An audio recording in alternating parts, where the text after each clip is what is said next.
ముందుగా ఈ వినాయక చవితి శుభాకాంక్షలు తెలియజేస్తున్నాను.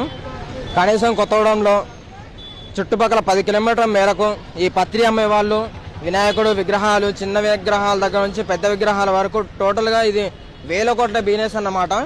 ఇందులో కొంచెం వచ్చారో ఏంది వీళ్ళ పరిస్థితి ఏందో కనుక్కుందాం అనేసి మేము ఇక్కడికి వచ్చి పత్రి అమ్మే వాళ్ళ దగ్గర వచ్చినాం. అంటే మీరు ఎక్కడి నుంచి వచ్చారండి? చంద్రగొండ అండి. చంద్రగొండ నుంచి వచ్చారా? మీకు ఇవన్నీ పత్రి ఎక్కడ దొరుకుతాయి? అడవికి పోవాలండి, అడవి తీసుకుంటాం.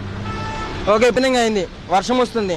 మరి ఈ నైట్ ఇక్కడే ఉంటాయా ఇవన్నీ, లేకపోతే మళ్ళీ అన్ని సదిరేస్తారా రేపటి వరకు? ఈ నైట్ ఇట్లా మొత్తం పట్టా కప్పి అమ్మే బేరం నైట్ 10 అయిపోయినాక మళ్ళీ పొద్దున్నే ఉదయం నుంచి అమ్ముకుంటాం. ఏమి ఇబ్బంది కాదా? ఇబ్బంది అంటే ఇబ్బంది, కానీ వర్షం ఉంది కాబట్టి ఇబ్బంది, లేకపోతే మామూలుగానే ఉంటుంది. అన్న చెప్పండి, ఎక్కడి నుంచి వచ్చారు మీరు? మాది రామవరం సార్. రామారామా?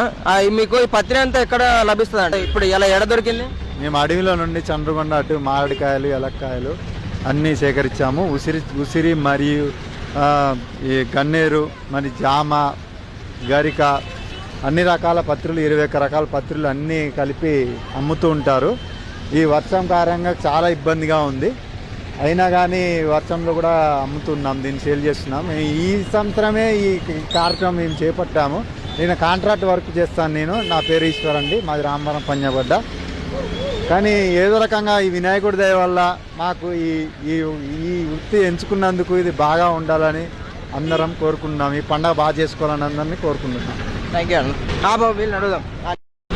చెప్పండి అమ్మా, మీరు ఎక్కడి నుంచి వచ్చారమ్మా? ములకలపల్లి సార్. ములకలపల్లి సార్. ములకలపల్లి? అవును సార్. నువ్వు కూడా అడవికి వెళ్ళి ఇదంతా కొట్టుకొచ్చినావా? అవును సార్. ఎట్లుంది వ్యాపారం? ఏది వ్యాపారం ఏది సార్, వ్యాపారం లేదు, ఏం లేదు. అయినా ఇప్పుడు ఎందుకు ఉంటుంది, రేపు వ్యాపారం ఉండేది. నవ్వుతాయింది. ఏ వ్యాపారం సార్, ఇక వచ్చి అట్టే ఉండి తెచ్చిన మీకైతే రేపైతే అన్ని కొనుగోలు అయితే ఇప్పుడు భక్తులు అన్నట్టు వచ్చిన తర్వాత కొనకుండా పోరు కదా? ఏమో సార్, మరి అంటారు కదా. ఎంత అమ్ముతున్నారు పత్రి? ఏది ఎవరు ఇంతవరకు బోనియే కాలేదు సార్.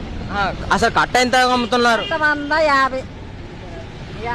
ఈ వినాయక చవితి వల్ల చిన్న చిన్న వ్యాపారస్తులకు అడవులలో అసలు వేటికి నిజం చెప్పాలంటే దేనికి పనికిరాని ఈ పత్రి కూడా అమ్మకాలకు జరుగుతుంది.